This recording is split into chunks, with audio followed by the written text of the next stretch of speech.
3 a.m. Do you know where your loved ones are? Do you know how they're doing? In this increasingly volatile time, can we afford to lose track of those who are important to us? According to Gun Violence Archive, we already reported 20 mass shootings in this country. Based on the latest data collected by CDC in 2022, 13.2 million people in this country thought about committing suicide. 3.8 million made a plan. 1.6 million attempted. In 2022, 49,000 people succeeded by killing themselves. This makes one death every 11 minutes. The statistics are overwhelming. What is going on? What made a person think about, plan on, and end their own lives? What made a person kill others randomly? What made a person behave destructively? I am not here to debate nature or nurture kind of thing. I'm only focusing on one aspect, that is stress and our ability to cope. Stress is a natural reaction to life's specific demands and events, but ongoing stress can affect a person's health and well-being. These demands can come from work, relationship, financial pressures, loss, death, grief, etc. But anything that poses real or perceived challenge and threat to a person's well-being can cause stress. When the body becomes triggered too easily, or there are too many stressors all at once, it can undermine a person's mental and physical health and become harmful. The National Institute of Mental Health recognizes two types of stress, acute and chronic. These require different level of management. NIMH also identified 3 examples of type of stressors. Routine stress such as childcare, homework, financial responsibilities, sudden and disruptive changes such as family bereavement or job loss. Or traumatic stress, which can occur during extreme trauma as a result of a severe accident, an assault, an environmental disaster, or war. The latest fire in Los Angeles and the mid-air collision involving American Airlines in DC are 2 examples. Acute stress is short-term and usually the more common form of stress, which happen when people consider pressure of events that have recently occurred and face upcoming challenges. Acute stressors are often new and tend to have a clear and immediate solution. However, repeated incidents of acute stress over an extended period can become chronic and harmful. Chronic stress happens over a long time. Ongoing poverty, a dysfunctional family, unhappy marriage are a few examples of situations that cause chronic stress. It occurs when a person can see no way to avoid their stressors and stop seeking solutions. A traumatic experience early in life, such as childhood abuse, may also contribute to the chronic stress, which will cause mental disorders such as depression and anxiety. People with chronic stress are at risk of having a final breakdown that could lead to suicide and violent actions.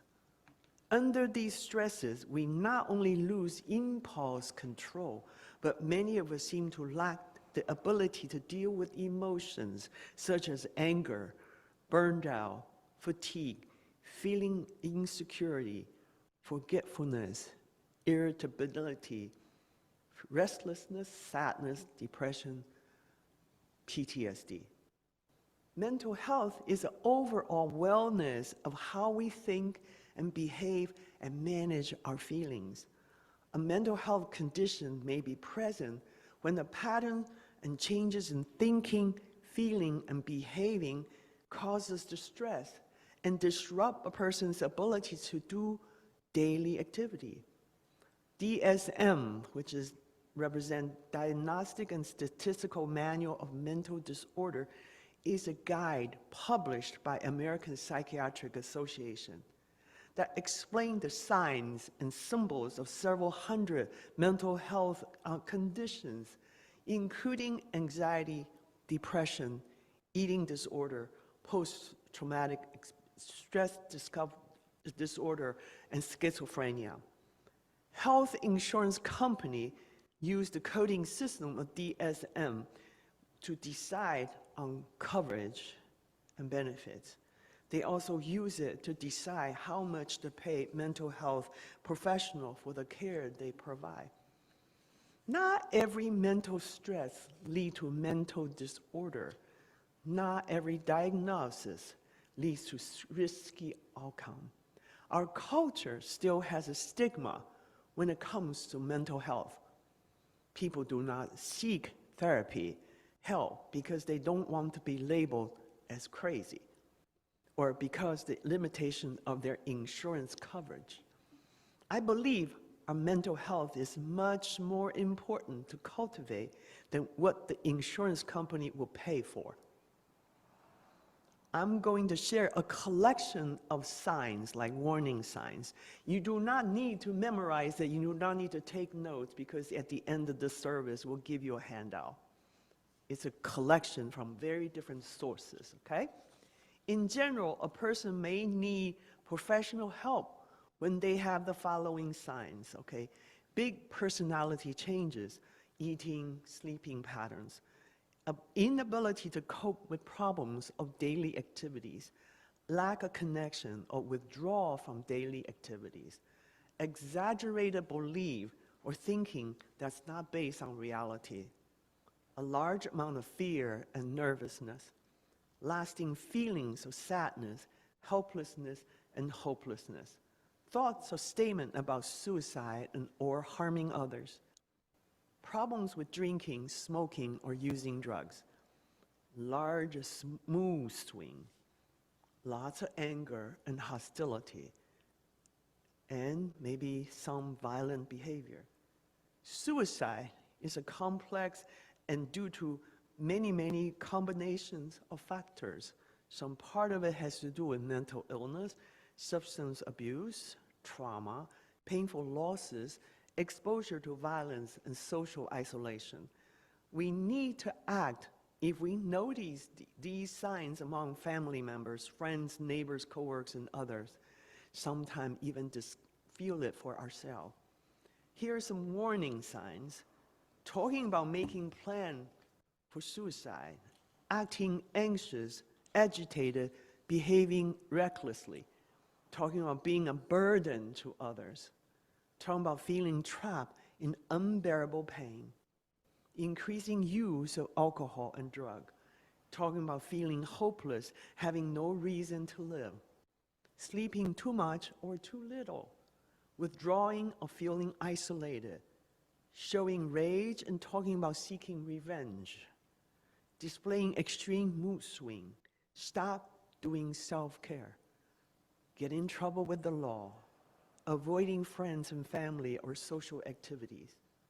Now, youth and children also have additional warning signs, expressing hopeless for the future, displaying severe, overwhelming emotional pain and distress, withdrawing from social connections, changing sleep patterns, anger, hostility seem out of character, recent increased agitation and irritability, changes in how they're doing in school, too much worrying and anxiety, being unusually fearful and clingy, frequent nightmares, acting hyperactive, often not following direction from the adults, frequent temper tantrum, needing great deal comfort. All of these are signs. We cannot ignore that. They may turn into nothing or may turn into something, but we cannot ignore that.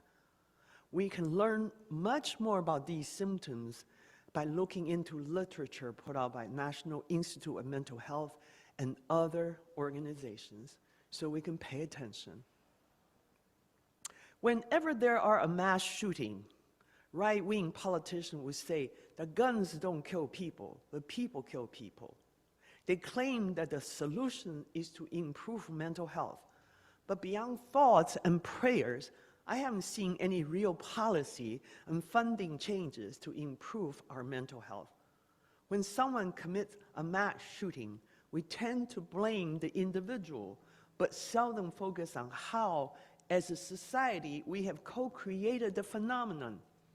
These people are not just random individuals. They are a product of our current social condition that we have all contributed to. A lone wolf decides to inflict pain on masses. Usually they have been victims of society's deteriorating conditions. When someone is in so much pain, they find no other means to ease their pain but to take a life of their own or others. It is our tragedy. When are we going to claim our collective responsibilities? In this country, we not only not have found a way to heal after the violence has happened, but we have not spent enough time to help prevent violence from happening. Based on the increasing rate of suicide and mass shooting across the country, I don't feel we have a better handle on this part of our healthcare. So what is the point of using the term mental health besides as a political slogan?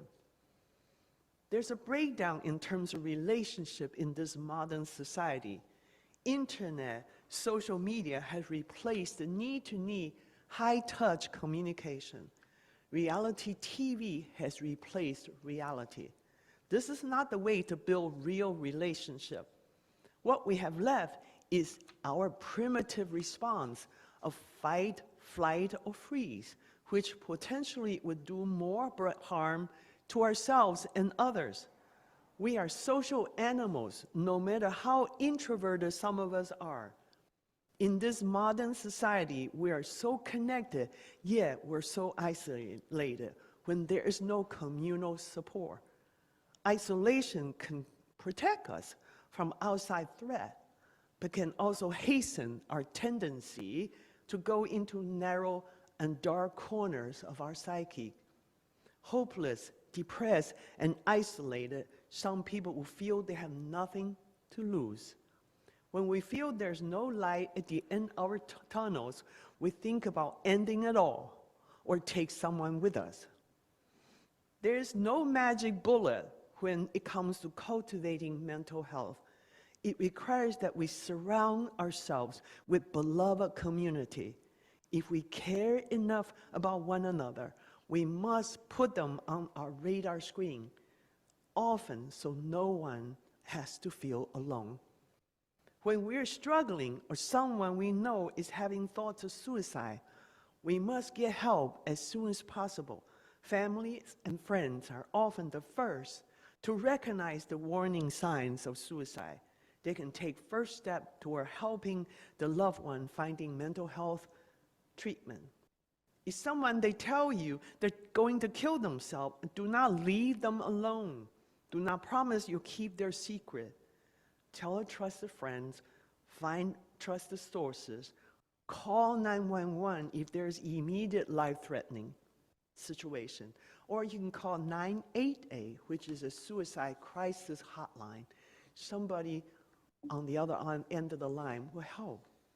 Asking someone directly, are you thinking about killing yourself, can be the best way to identify someone at risk for suicide. Suicidal thoughts and action are signs of extreme distress and an indicator that someone needs help. Talking about wanting to die by suicide is not a typical stress response. All talk of suicide should be taken seriously and require immediate attention. Random shooters are also isolated. They found no way to get attention but to carry out violence against others. We need to pay attention to signs of their loneliness too. Fear stops us from getting help, to reduce mental stress. Once again, one reason is stigma. The minute when we frame the problems as mental health, we think someone or ourselves are crazy. The other reason is we don't know what to do or say, so we run away. The wall of silence from people in the closest circle is most devastating. This wall makes the person feel isolated. This makes them question if there's still any meaning left in life. If they think no one understands them or cares about them, they might conclude there are only two roads to go, either kill themselves or another. We as humans are created as communal species. It does not matter how introverted an individual is, he, she, they will need to feel they belong somewhere. Communication is the key. Before we can fix any problem, we first need to understand the problem. This requires us to be open-hearted, curious, and do a lot of inquiries without judging or getting distracted by potential solutions. Our goal is not to solve the problem. Ours is to show that we care. When we're in trouble, we must reach out and ask for help. This is not a sign of weakness, but a practical move to self-care.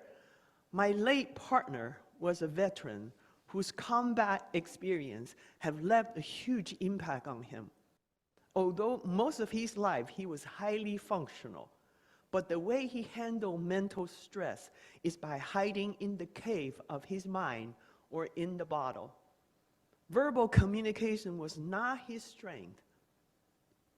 Being shut out by him, I could not find a way to reach him or help him. This has created such a distance between us. At the end, we could not reconcile. In this current political climate, exacerbated by events of the last 2 weeks, we'll have to work extra hard to create safe space for ourselves and our loved ones so they and we do not become statistics. By sending ICE agents out in the neighborhood to round up undocumented immigrants, pressuring 2 million federal government employees to take buyout package, freezing aid to various social programs, threatening to revoke birthright citizenship, canceling all DEI programs in the government, declaring there are only 2 genders that erase the entire population that's transgender, imposing tariff on our trading partners that would spike up cost of living, and backing out of World Health Organization and Paris Climate Agreement. The regime has managed to spread fear, chaos, and confusion around the world. No wonder many of us cannot sleep. We suffer from depression, hopelessness, anger, and anxiety, all of which hurt our mental health. Children and youth are often impacted by what's happening around them. They depend on adults for safety. When they notice the anxiety level in adults are increasing, they will feel unsafe. Teenagers are extremely sensitive when they feel unsafe and uncertain for their future. Their anxiety points to their helplessness, and they cannot count on adults around them to protect them. Teenagers resorting to violence against themselves and others are on the rise. Furthermore, the studies show that the rate of attempted suicide among trans teens went up drastically after several states passed anti-transgender laws. What are we going to do? We're not without mental strength and resources. Here are some coping strategies, including preparation, self-care, finding support system. You and a loved one can use the following coping tips. Take care of yourself and the people around you. Eat healthy, avoid alcohol and drugs. Get some exercise, like taking a walk, taking a deep breath. Reaching out to family and friends. Talk to someone you trust about your feeling. Let your children know that it's okay to express their emotions. Limit news consumptions. Constant news can increase anxiety, make some people relive the events over and over. Reduce how much you watch and read. Get good sleep. If you're having trouble sleeping, avoid caffeine, electronics, or alcohol before bed. Journal them when you wake up. Get a good routine. Stick to the regular meals and sleep schedule, including fun activities. Care for the pets and connect to nature. Animals and nature can help our emotional recovery. Volunteer in shelter and spend time outdoor when it's safe. Know when to ask for help. Pay attention to signs of persistent stress, depression, anxiety, and substance abuse. Seek help when emotional stress becomes difficult to manage.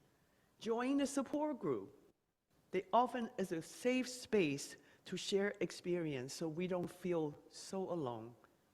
Nutrition, obviously, I don't have to tell you that we all know what a good eating looks like. Get involved in resistance. Fight against tyranny, but choose what you can do, but not get overwhelmed. We can all do something. The most important thing we can do is not to let ourselves and others become isolated. Surround ourselves with a loving and supportive community so we can catch the first signs of trouble in ourselves and others.